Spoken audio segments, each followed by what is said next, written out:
Welcome back to another episode of Bitcoin Biscuits.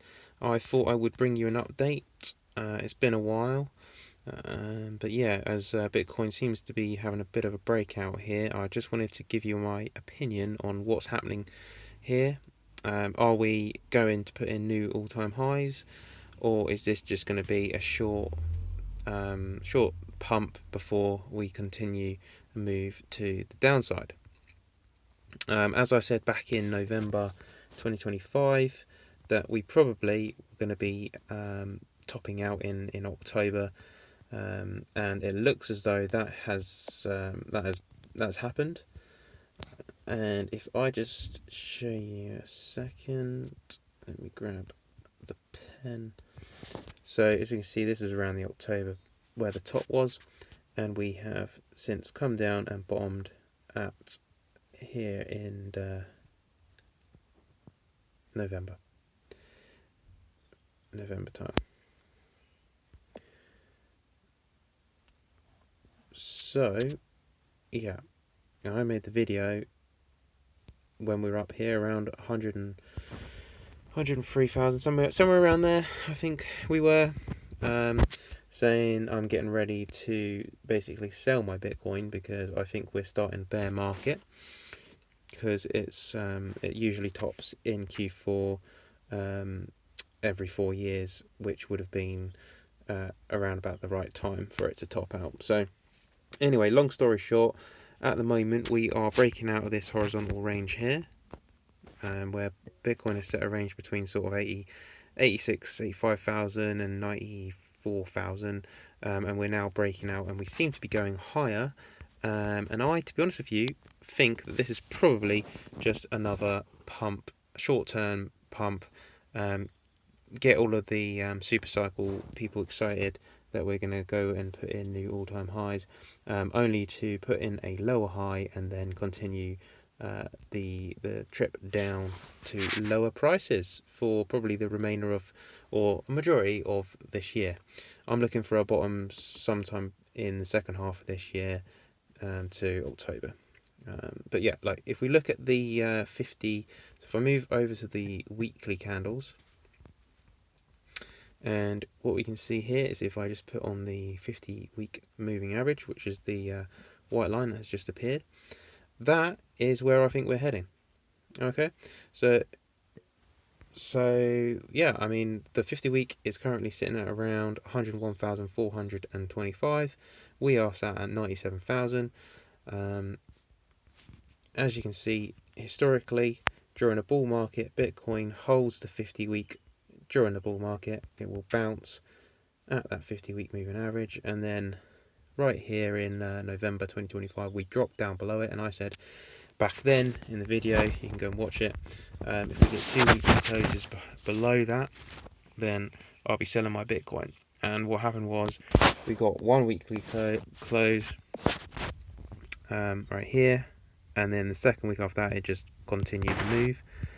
So I did actually sell at around the prices that we're at around about right now. So what I'm looking for, is a move, bounce back up to the 50-week moving average. As you can see, if we go back in history, the previous time when we entered the bear market, we closed below the 50-week. We then had a move down. Then we pumped back up to the 50-week. We had one close above it. So 1 week closed above it. We stayed above it for a week, but then the following week we then closed back below it, and then the price continued down for the rest of the bear market. Has it happened before? Yeah, right here.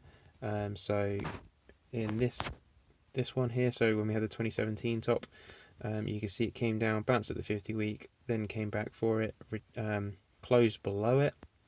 We got a couple of weekly candle closes below that 50-week right here, as you can see right here, and then that was the end of that bull market as well. And so obviously the only time where it's not, so here, as you can see, when we then got back above the 50-week, it then was the start of a new bull run. But what happened was it came down to it, It was then going to go back, but then we got the COVID dip, so we got the COVID recession, which is why it dropped back straight back down below it. But then obviously we know what happened. The money printers got turned on, and then we went on to continue that bull market. So here we are. History shows that whenever we drop below that 50-week moving average, we are in a bear market. And usually what happens is we will at some point retest that 50-week moving average at some point, and so I think that's what's happening right now. So I'm going to be keeping an eye out for that. If we break the 50-week and we close above it, then great. Maybe the super cycle theory is correct and we are actually going to go and put in new all-time highs. I think, to be honest, that's probably the worst case situation. If that happens, that is probably a bad thing, because it just means that the bear market could actually end up being much longer than anyone ever anticipated. So, but the way I'm going to navigate this is that if we close above the 50-week, and then I'm going to put on my Larsen line here, which is not the Larsen line, by the way. It's just I've made my own, but it's exactly the same as his. I just made it myself rather than paying like 2,000 quid to get some indicator. But yeah. So I've just replicated it. But anyway, if that flips gold and we also close above the 50-week moving average, then I will basically just get back in Bitcoin. As you can see, whenever we flip gold, it's usually a good time to get in. Flip blue, get out.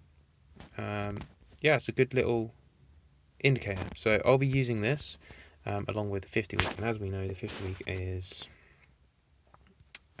somewhere up there, like 101,000. So that's what I'm going to be keeping my eyes on, 101,000, which if we mark that off with horizontal ray, 101 is around about here ish.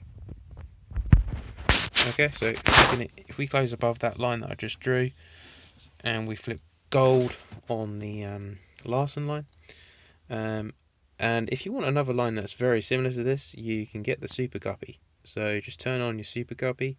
I mean, I've got it here. It's free. You literally just type that into the TradingView indicators. Super Guppy is right there. That's what I was using previously before I made my own, and I just called it Larsen line. But it's as I say, it's mine. So anyway, here we are. Quick update for you guys. I hope you enjoyed. Thanks very much. Take care, and I'll see you in the next video. Peace.